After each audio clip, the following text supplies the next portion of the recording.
တာမေကျွန်တော်ကိုပိုက်ဆံလေးနည်းနည်းလောက်ပေးပါဦးအမေဘာလို့ဖို့လဲနင်ကလည်းခဏပဲတာမေကလည်းကျွန်တော်မှရေးစားရနေပြီလေအခုသူ့အိမ်ကိုသွားကြိုရမှာကိုလက်ပလာကြီးနဲ့သွားလို့ဘယ်ကောင်းမလဲပိုက်ဆံလေးပေးစမ်းပါဗျာအမေတကယ်ပြောနေတာလားတာဟာမေကလည်းပိုက်ဆံတွေဒီလောက်များကြီးကိုအမေအခုကချမ်းတော့မှလေဒါကနင့်အမကမီးသွေးဝယ်ဖို့ဆိုပြီးပေးထားတဲ့ပိုက်ဆံမဝယ်ရသေးလို့ရှိနေတာကဲရော့ဒါပဲယူသွားတော့တာဟုတ်ကဲ့ဒါဆိုမေထမင်းရင်သွားချက်ထားလိုက်တော့ကျွန်တော်သူ့ကိုသွားကြိုလိုက်ဦးမယ်အမေအေးလမ်းမှာလည်းဖြည်းဖြည်းမောင်းဦးတော့နင့်မောင်လေးရေးစားရနေပြီဟဲ့အိမ်ကိုအမြန်ပြန်လာခဲ့ဦးလားကြီးလက်အမေဘာပြောလိုက်တာလဲမောင်လေးကရေးစားရသွားပြီဟုတ်လားအေးပါဆိုမှဟုတ်တယ်ဟုတ်ပြီအခုချက်ချင်းပြန်လာခဲ့မယ်ဖြည်းလောက်ပါဦးဟာနင်ကလည်းဘယ်နားမှာနေတာလဲဘာဖြစ်လို့အဲ့ဒီအယုတ်မလေးကိုအသေးအတန်သွားကြည့်ချင်နေရတာလဲရှေ့တင်ရောက်တော့မှရှေ့နားလေးတင်မြန်မောင်းစမ်းပါဒါပြန်ရောက်ပြီလားလာအိမ်ထဲဝင်အမေအိမ်သာဘယ်မှာလဲတမီးအိမ်သာအရန်သွားချင်လို့မရတော့ဘူးဟိုဘက်မှာလေသွားအိမ်ကိုပထမဆုံးအကြိမ်လာလဲတာနော်အမေတို့ဘက်ကလည်းအေးဝတ်ပြုဖို့တွေအများကြီးပြင်ဆင်ထားရမှာပေါ့တကယ်ပါပဲအမေကိုဘယ်လိုပြုစုရမလဲဆိုတာတားတောင်ဝေခွဲမရဖြစ်နေပြီ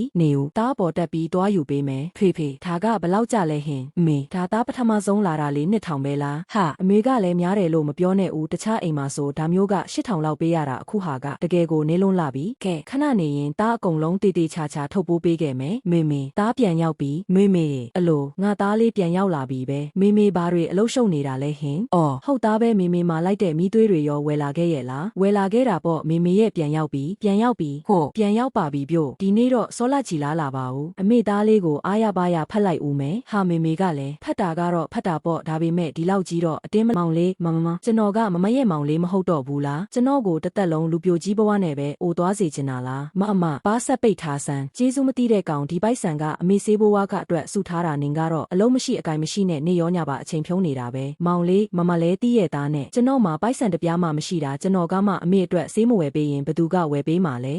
ပိုက်ဆံမရှိရင်အပြင်ထွက်ရှာရမှာပေါ့အိမ်ထဲမှာပဲအိတ်လိုက်စားလိုက်နဲ့ဇင်ခံနေတော့ပိုက်ဆံကအလိုရောက်လာမှာလားနင့်ကိုနင်လဲပြန်ကြည့်ဦးဒီတိုင်းဘလောက်ထိဆက်သွားနေမှာလဲမောင်လေးမကလည်းကျွန်တော်နဲ့ကိုက်မဲ့အလုံးမှမတွေ့သေးတာ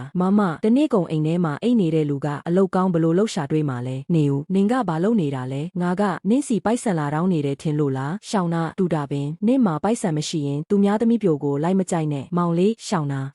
စိတ်မဆိုးပါနဲ့ဦး